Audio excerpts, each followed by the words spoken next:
Hi friends, welcome back to our session 4 of the chapter Gorilla in the Guest Room. अभी तक हम लोगों ने पढ़ा कि किस तरह से दिन पे दिन गोरिल्ला का साइज बड़ा होते जा रहा था, गोरिल्ला बड़ा होते जा रहा था। इसीलिए नैरेटर को ऐसा लगने लगा कि अब बहुत ज़रूरी हो गया है कि उस गोरिल्ला के लिए एक मेट ढूंढ लेना चाहिए। तो मेट को ढूंढने के लिए आगे का प्रोसीडियर करना चालू कर दिया। तो let's continue with page number 81, second paragraph. I telephoned the dealer from whom we had gotten on Pongo and asked him about the possibility of obtaining a female gorilla. तो नरेटर बोल रहे हैं कि मैंने फ़ोन किया उस dealer को जिससे मैंने एन पोंगो को ख़रीदा था और उसी से मैंने पूछा कि क्या कोई पॉसिबिलिटी है कि एन पोंगो के लिए एक फ़ीमेल गोरिल्ला हम अरेंज कर सकें। He told me he had just been offered one a year or so younger than N Pongo, but now, owing to the political situation in Africa, the price had increased and he was asking 1500 pounds. तो जिस dealer से उसने बात किया उस dealer ने बताया कि हाँ अभी अभी एक ऑफर उसे मिला है जहाँ पर एक फीमेल गोरिल्ला है जो कि एन पोंगो से करीब 1 साल छोटी है, बट क्योंकि पॉलिटिकल प्रेशर और ये सब सिचुएशन थोड़ा सा गड़बड़ है इस वजह से सामान मैं बोल रहा हूँ, आई एम सो सॉरी, सामान नहीं इस वजह से गोरिल्ला जो थोड़ा महंगा बिक रहा है। और उसने कहा अब मैं आपको 1200 पाउंड्स में नहीं दे पाऊंगा, I will have to charge you 1500 pounds. There follow 2 days of soul searching. तो 2 दिन तक वो सोचते रहे कि ये 1500 पाउंड्स कहाँ से लाऊं मैं, क्योंकि 1200 पाउंड्स कितने मुश्किल से उन्होंने अरेंज किया था और अभी भी उनका फंड शॉर्टेज ही है, तो उनको पता नहीं कि कहाँ से अरेंज किया जाए। There follow 2 days of soul searching. I knew we could not afford that amount of money in a lump sum. तो वो बोल रहे हैं मुझे पता था कि इतना बड़ा अमाउंट हम लम्प सम में पेमेंट नहीं कर सकते, but we might be able to do it if it were spread over a period.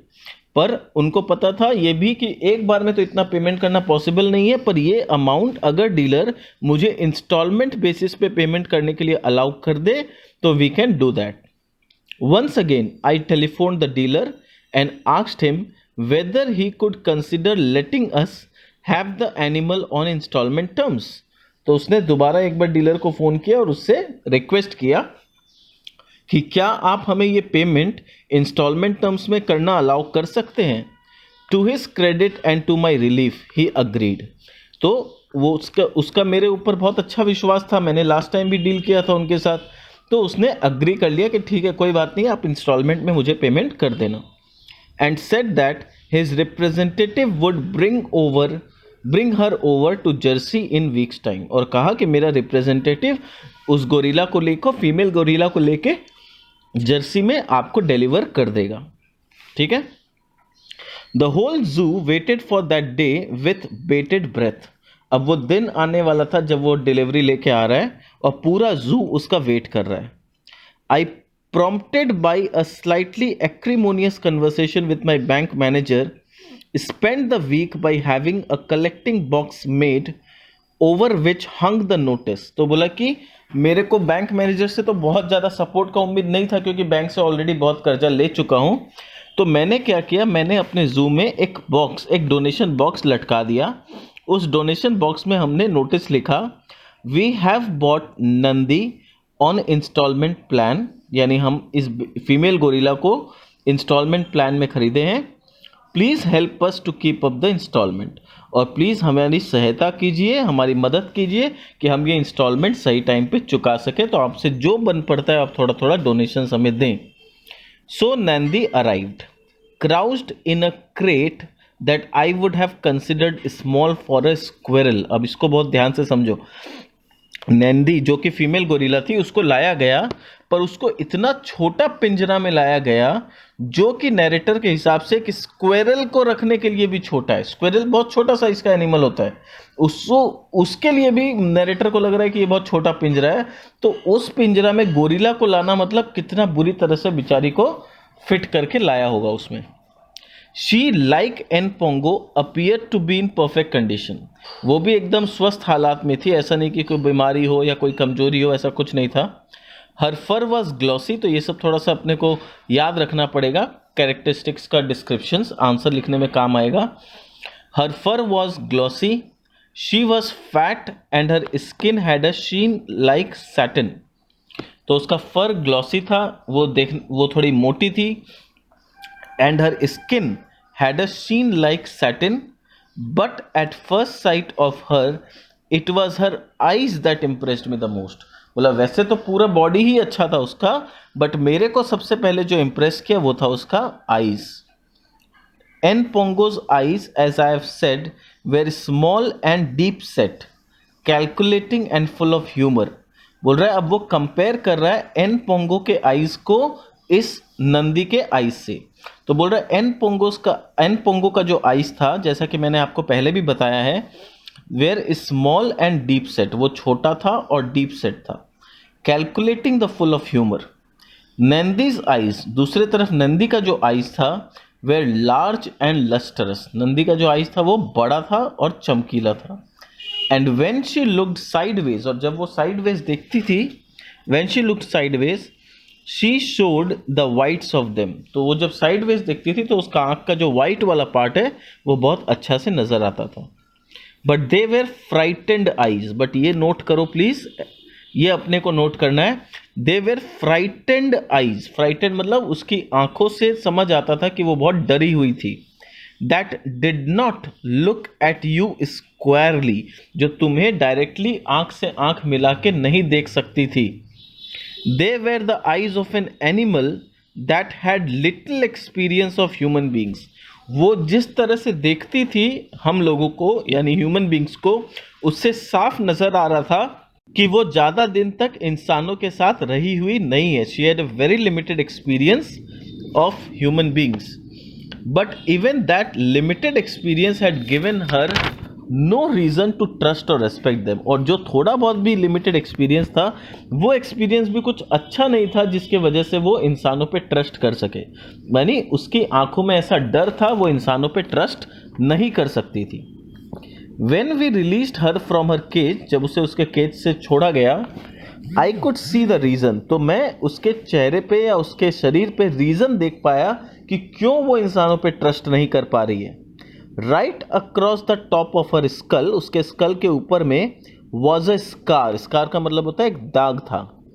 Which must have measured 6 or 7 inches in length. और ये दाग कोई छोटा मोटा दाग नहीं था, वो दाग 6 से 7 इंच जितना लंबा था. Obviously when she was being caught, some over enthusiastic and intrepid human being had given her a blow with a machete which had split her scalp like a razor slash. बोल रहा है कि वो दाग देख के मैं समझ गया कि जिस समय इस फीमेल गोरिल्ला को पकड़ा जा रहा था जंगल में, उस समय जो शिकारी गया था, जो उसे पकड़ने के लिए गया था, वो ज़्यादा ओवर इंथुजियास्टिक हो गया था और वो एक लंबे से हेवी नाइफ, मैचेट क्या होता है, अ ब्रॉड हेवी नाइफ, उससे उसके स्कैल्प पे इतना जोर हिट किया, ऐसे जैसे कि रेजर से कोई उसका गर्दन काट रहा हो. बस लकीली उसका गर्दन कट के बाहर नहीं आया, अदरवाइज हिटिंग तो उतना ही पावरफुल था. और उसका दाग इस बेचारी के माथे पे अभी तक है, और यही वजह है कि वो आज भी इंसानों पे ट्रस्ट नहीं कर पा रही है. It must have been a glancing blow or her skull would have been split into two. बोला कि वो थोड़ा बच गई, वरना तो उसका स्कल 2 टुकड़ों में अलग हो गया होता, इतना जोर से उसको मारा गया था. ठीक है. With such an introduction to human race, बोला कि जिस गोरिल्ला का ह्यूमन रेस के साथ पहला एक्सपीरियंस इतना गंदा रहा हो, you could hardly blame Nandi for being a little anti social. तो तुम फिर उस जानवर को, उस नैंदी को क्या दोष दोगे जो इंसानों के साथ दोस्ती नहीं करना चाहती, इंसानों के वो डरती है. ये गलती उसका नहीं है, ये हम इंसानों का है कि हमने उसके साथ इतना बुरा व्यवहार किया. This great slash was by now completely healed. बोला ये जो जख्म था वो तो हील हो गया. And there was only the long white scar to be seen through the hair of her head. अब खाली वो जख्म का दाग रह गया है, जो कि एक लंबा वाइट स्कार के रूप में उसके माथा पे नजर आ रहा है. Which reminded me of the curious imitative and quite unnecessary partings that so many Africans carve in their hair with the aid of razor. बोल रहा है कि उसके माथा पे जो हेयर है उसके बीच में से एक छोटा सा स्कार था, तो वहां पर कोई हेयर नहीं था। तो उसको देख के वो बोल रहा है नैरेटर कि it reminded me of the curious imitative and quite unnecessary partings. ये कौन से पार्टिंग्स का बात कर रहा है? It's a kind of line on someone's head, यानी जब हम लोग बाल वाल कटाते हैं तो नया नया डिज़ाइन का बाल कटता है, बाल है बीच में से रेजर चला दिया तो एक अजीब सा डिज़ाइन हो जाता है, ठीक है। तो वैसा अननेसेसरी पार्टिंग्स जो अफ्रीकन्स लोग अपने माथा पे करते हैं, वैसा ही डिज़ाइन मेरे को इसके माथा पे नज़र आ रहा था। We kept Nandi in a separate cage for 24 hours. तो 24 घंटा ऑब्जर्व करने के लिए नैंदी को एक सेपरेट केज में रखा गया, so that she could settle down, ताकि उसको कोई डिस्टर्ब ना करे, वो थोड़ा यहाँ पर रिलैक्स कर पाए। The cage was next to an Pongo's, और ये केज को एन पोंगो के एकदम बगल में रखा गया, to enable her to see her future husband, ताकि वो अपने फ्यूचर हस्बैंड को अच्छी तरह से देख पाए। But she evinced as little interest in him as she evinced in us, पर उसने वो एन पोंगो को ऊपर एकदम इंटरेस्ट नहीं दिखाया, उतना ही जितना कि वो हम इंसानों के ऊपर कोई इंटरेस्ट नहीं दिखाना चाहती थी। यानी जैसे she was afraid of us, कहीं ना कहीं she was least interested in an Pongo as well. If you try to talk to her and look directly at her face, her eyes would slide from side to side meeting yours only for a sufficient length of time to जज what your next action might be. बोला कि अगर आप try करते उससे बात करने का, जैसा कि हम लोगों ने किया, we try to talk to her and look directly at her face, हमने कोशिश किया कि उसके फेस में डायरेक्टली देख के उससे कुछ बात करें, her eyes would slide from side to side, तो वो हमसे नज़रें मिलाने के लिए तैयार नहीं थी, खाली बीच बीच में एक बार छोटा सा नज़र मिला रही थी और हटा ले रही थी, ये देखने के लिए कि आपका नेक्स्ट एक्शन क्या होगा। Meeting yours only for a sufficient length of time to judge what your next action might be. Eventually, deciding that the wire between herself and us rendered us comparatively harmless and preferring not to look at us, she did turn her back. और last में थोड़े देर के बाद वो समझ गई कि उसके और हमारे बीच में एक वायरिंग किया हुआ था, वायर लगाया हुआ था, उस वजह से हम उस तक पहुंच के उसे हार्म नहीं कर सकते थे। Deciding that the wire between herself and us rendered us comparatively harmless, यानी उस वजह से ना वो हमें नुकसान पहुंचा सकती थी ना हम उसे नुकसान पहुंचा सकते थे। तो वो डिसाइड की कि ये लोग मुझे नुकसान नहीं पहुंचा सकता, preferring not to look at us, तो बोले कि अब इन लोग को देख के फायदा नहीं है, तो वो हमारे तरफ एकदम देखना छोड़ दी। And she did turn her back, और अपना बैक टर्न कर लिया, as if I am not interested in human beings. She had such a woebegone frightened face, वो बिगॉन का मतलब होता है सैड एंड मिजरेबल, लिख लो आप लोग चाहे तो, वो बिगन का मतलब है sad and miserable.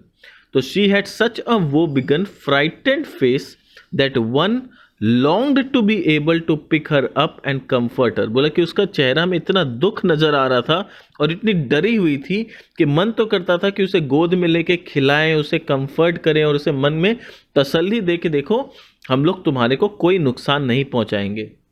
But she had been too deeply hurt, पर उसको बहुत ज़्यादा हर्ट हुआ है हम इंसानों से, and this was the last thing she would have appreciated, और वो कभी नहीं चाहेगी कि हम इंसान उसके बगल में भी आए, उसके नज़दीक भी आए।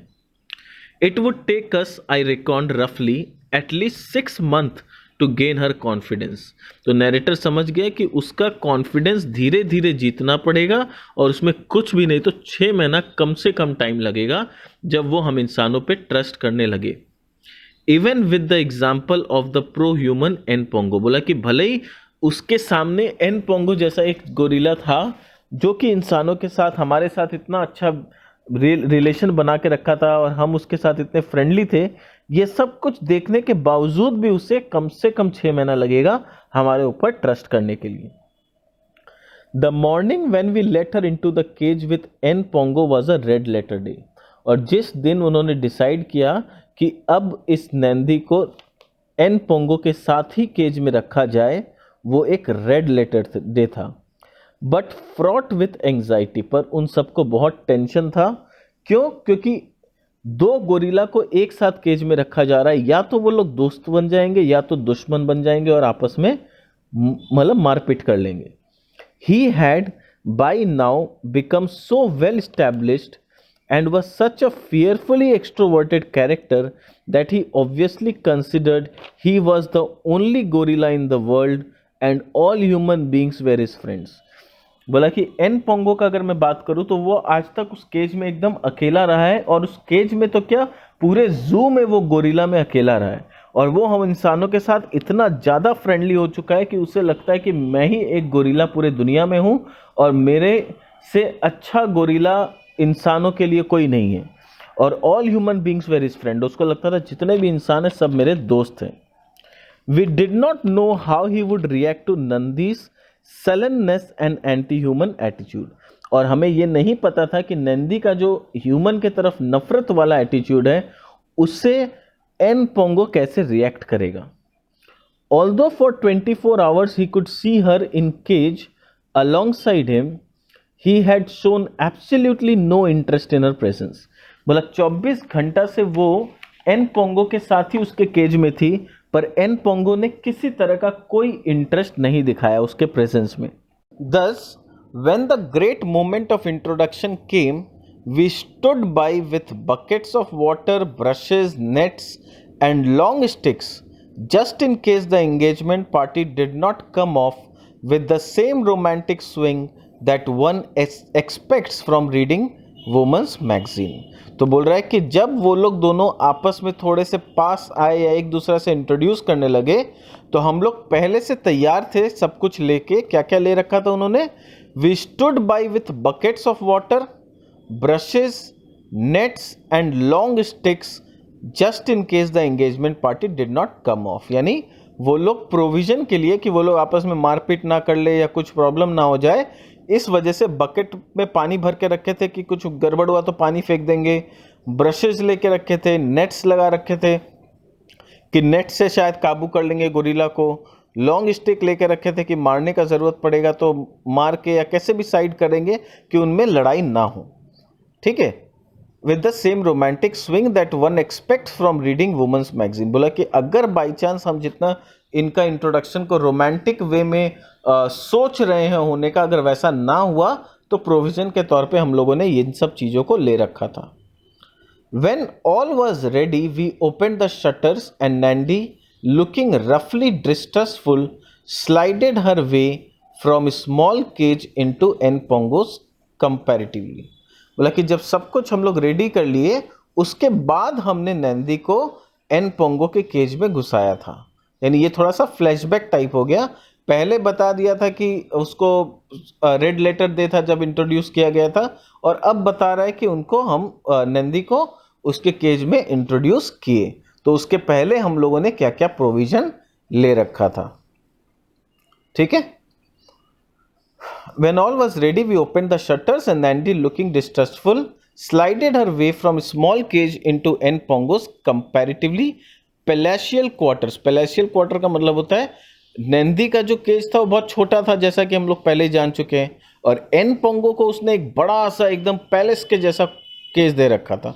तो वही बोल रहे हैं कि एन पोंगो के पैलेस जैसे क्वार्टर में नंदी को हमने इंट्रोड्यूस किया। There she put her back to the wall and squinted her eyes, darting to and fro with a curiously suspicious yet belligerent expression on her face। बोले वहाँ पर नंदी चुपचाप चली गई और वॉल के सहारे होके बैठ गई। वो देखो क्या लिखा है, she put her back to the wall and squatted। squatted का मतलब होता है चेयर लाइक पोजीशन में बैठना। ठीक है, हम लोग बहुत बार एक्सरसाइज करते समय भी चेयर लाइक पोजीशन में बैठते हैं, वही। Squatted her eyes darting to and fro, अपना आंख को इधर उधर बार बार हिला रही थी। विथ अ क्यूरियसली सस्पिशियस, वो बहुत सस्पिशियस थी कि मुझे उस केज से निकाल के यहाँ क्यों रखा गया है, क्या होने वाला है, what is going to be the next action, वो सब कुछ, ये सब उसके मन में डाउट चल रहा था।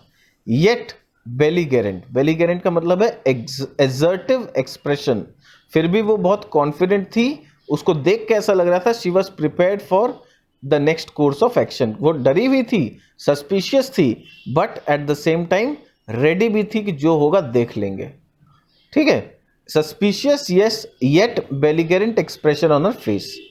Now that she was actually in the cage with N Pongo, who was sitting up on the branch, watching her with the same expression of uninterested mistrust that he reserved for some new item of diet। बोल रहा है कि अब वो N Pongo के साथ उसी के केज में थी। ठीक है, now that she was actually in the cage with N Pongo, और एन पोंगो कहां बैठा हुआ था? He was sitting up on a branch, वो ब्रांच के ऊपर बैठा हुआ था। उसके केज में कोई ब्रांच काट के रखा गया होगा, उस ब्रांच के ऊपर वो बैठा हुआ था, और वहां से बैठ के उस लड़की को यानी एन नंदी को वो देख रहा था। Watching her with the same expression of uninterested mistrust. ये इंपॉर्टेंट है कि वो किस एक्सप्रेशन के साथ देख रहा था? Uninterested mistrust. वो इंटरेस्टेड नहीं था और वो ट्रस्ट भी नहीं कर रहा था।